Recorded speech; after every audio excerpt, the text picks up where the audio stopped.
Let's say you go to a new restaurant after seeing ads on TV for a new chicken sandwich, one so good that it'll blow your socks right off. But once you enter the restaurant and actually order one, they just give you a brick. When you ask them why it's not a chicken sandwich, they just tell you that you'll get it later, so you wait, and finally they bring you the food, but it's just a pickle in between two buns. If you swap the restaurant for a games company and the sandwich for a game, that's basically the state of the games industry nowadays. These games just don't get enough time. They come out as incomplete rushed games. So if it's that obvious a game shouldn't be released in such a bad state, then why is it still happening, especially with AAA games? Ever since 2020, it seems like most AAA games coming out were like this. There were many graphical issues, performance issues, missing features and other things. In 2020, it was kind of understandable but not entirely justifiable that games had released like this because of the pandemic. But now, even in 2023, most of the popular games coming out are in a state like this. And these games' problems cannot be pinned on the virus. Why would a company even want to release an unfinished game? Well, there are a couple reasons for that. One of the biggest reasons is just to get money. Most games are expensive to produce, and it's easier to rush their release to generate some revenue so that it can be updated later down the line.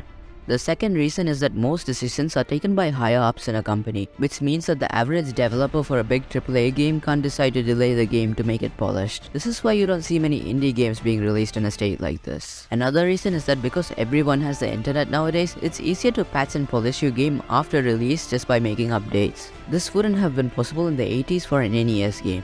These are just some reasons why games are released in an unfinished state.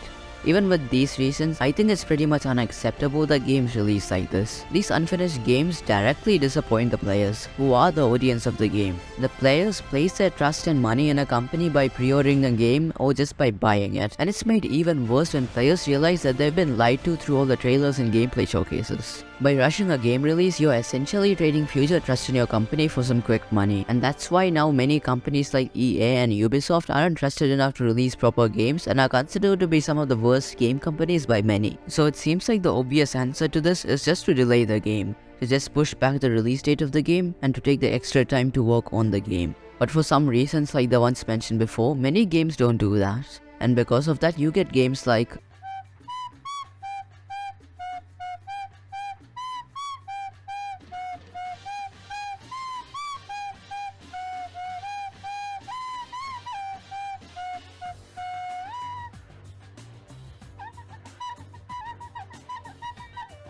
So it's pretty apparent if companies just delay their games and work on the game, it will be better overall, especially in the long term. This will allow developers to work on their games without crunching and for players to receive a finished product which they'll actually enjoy. A game which is true to the trailer and promotional material they've seen. The players won't feel betrayed and they won't have to wait for the rest of the content to be released later. As Shigeru Miyamoto once said, a delayed game is eventually good, but a rushed game is forever bad. Even though rushed games can become good through updates from a gameplay sense nowadays, they'll never be truly good because of the bad press surrounding the game. The game will just be so bad in its initial release that most players won't even feel like going back even after the game gets good. But of course, there are a couple exceptions and they have become good popular games. But I feel like there are a couple problems with delaying too.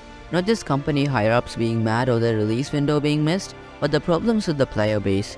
It's only natural that players are gonna be fed up with the game being delayed, especially if it's one that they've been excited for. But most people understand that letting games have a bit of extra time really helps. But still, the company has to be careful not to delay a game too much, or it might just end up in development hell. Another problem is that delaying a game a lot sometimes creates unrealistic expectations for a small number of players. If the game has a lot of hype surrounding it, it's normal for people to get hyped, even I have. But sometimes that leads to expectations that are so high that even a great game disappoints you. Sometimes this can also be the company's fault because if their marketing is misleading or they talk about features that are not going to be in the final game, they're setting their players up for disappointment. After all this, it's not difficult to see that delayed games do better overall compared to rushed games. That's why games like Resident Evil 4, Persona 5, Breath of the Wild, and God of War Ragnarok were good. But it's important to also note that a delayed game isn't necessarily a good game. But in almost all cases, a delayed game is better than a rushed game. So all I have to say is, developers, please delay your games. Since you watched this far, it would be cool if you subscribed and liked the video. But most of all, I would like to get a comment, either talking about this or talking about your favorite oil refinery method.